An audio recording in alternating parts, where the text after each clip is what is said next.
हमारी इस विचित्र दुनिया में कई बार कुछ ऐसी घटनाएं घट जाती हैं जिन पर हम चाह कर भी यकीन नहीं कर पाते। इस वीडियो में आप इतिहास की कुछ ऐसी ही सच्ची घटनाओं के बारे में जानोगे जिन पर शायद ही आप कभी यकीन कर पाओ। नंबर 1, इटली के वेनिस शहर में रहने वाला एक व्यक्ति जिसका नाम फ्रांसिस्को डेले बार्जे था, उसने युद्ध में इस्तेमाल किए जाने वाली एक ऐसी मशीन बनाई थी जो 1300 किलोग्राम वाले वज़न के किसी भी बॉम्ब को बहुत दूर तक फेंक सकती थी। सन 1346 में जब रिपब्लिक ऑफ वेनिस ने ज़दर शहर पर कब्ज़ा करने के लिए उसे सीज़ कर रखा था, तो उस दौरान फ्रांसिस्को अपनी खुद की बनाई हुई मशीन की चपेट में आ गया और वो ज़दर शहर के बीच में जाकर गिरा।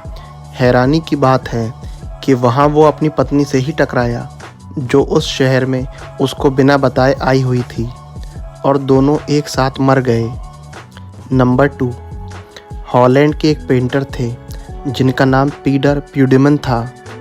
18 सितंबर 1692 के दिन उन्होंने जब अपने स्टूडियो में एक नर कंकाल को नाचते हुए देखा तो डर के मारे उनकी जान चली गई।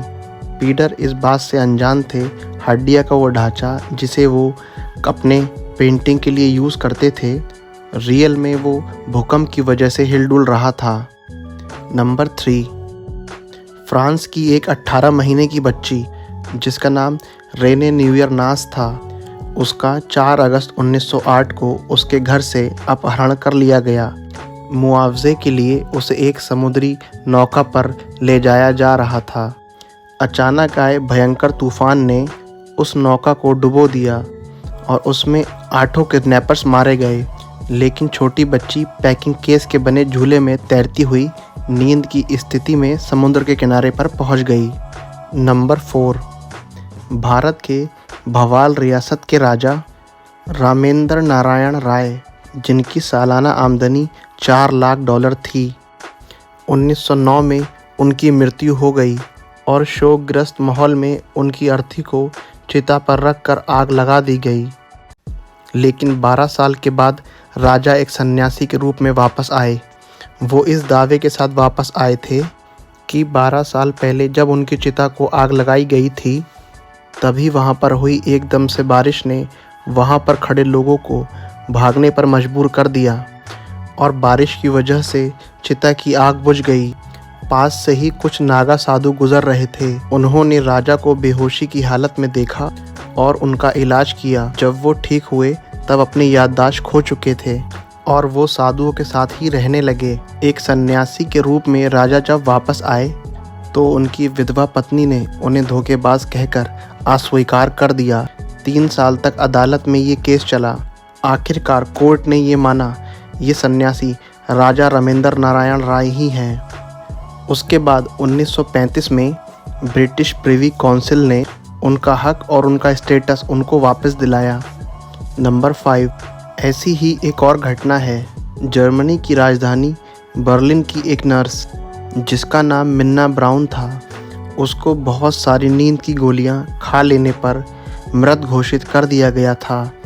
आत्महत्याओं के प्रचलित मामलों के अनुसार उसे एक खुली कब्र में दफनाया गया। अगले दिन जब ताबूत को खोला गया तो उसमें वो जिंदा पाई गई और पूरी तरह से ठीक होकर फिर से काम पर जाने लगी। नंबर 6, 1563 में जॉन पोल्ट्रोन नाम के एक फ्रेंच व्यक्ति को ड्यूक डिगाइस नाम के एक व्यक्ति की हत्या के मामले में 4 घोड़ों द्वारा 4 टुकड़ों में बांट दिए जाने की सज़ा सुनाई गई। सज़ा पाने वाला व्यक्ति इतना शक्तिशाली था कि मौत की ये सज़ा पूरी नहीं की जा सकी, यहाँ तक कि उसके हाथों पैरों को 3 बार नए घोड़ों से बांधा गया था। नंबर 7, 30 अप्रैल 1888 को भारत के मुरादाबाद में बेसबॉल के आकार के बराबर ओलों की विनाशकारी वर्षा हुई जिसमें 230 व्यक्तियों की मौत हुई थी। ये इतिहास की सबसे भयंकर ओलावृष्टि थी। नंबर 8, 18वीं सेंचुरी के एक फ्रेंच आर्मी जनरल जिनका नाम पेपिस्टे डी मॉनमोरेन था, उसको युद्ध के मैदान में 5 बार मरा हुआ घोषित किया गया था, लेकिन दफनाते वक्त वो हर बार जिंदा हो उठे थे। उन्होंने फ्रेंच आर्मी की 55 साल तक सेवा की और 75 वर्ष की आयु में मरे। इस प्रकार उनकी कुल 6 बार मृत्यु हुई। नंबर 9, इतिहास का सबसे छोटा युद्ध। 27 अगस्त 1896 को इंग्लैंड और ज़ंज़ीबार के बीच लड़ा गया था। ये युद्ध केवल 38 मिनट तक चला था। नंबर 10, जॉर्डन का एक शेख जिसका नाम अब्दुल रज़क था, उसने एक बार ये भविष्यवाणी की थी कि जॉर्डन के बादशाह अब्दुल्ला बिन अल हुसैन का कत्ल होगा।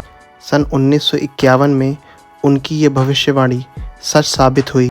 बादशाह अब्दुल्ला का कत्ल कर दिया गया, लेकिन अब्दुल रज़क अपनी भविष्यवाणी से इतना दुखी हुआ कि उसने गहरे मौन की प्रतिज्ञा कर ली और वो 13 साल तक एक शब्द भी नहीं बोला। सो इस वीडियो में इतना ही। अगर आपको वीडियो पसंद आई हो तो वीडियो को लाइक और शेयर ज़रूर करें और चैनल को सब्सक्राइब कर लें, क्योंकि ऐसी हिस्ट्री की वीडियो मैं लेके आता रहता हूँ। Till then bye, I will catch you in the next one.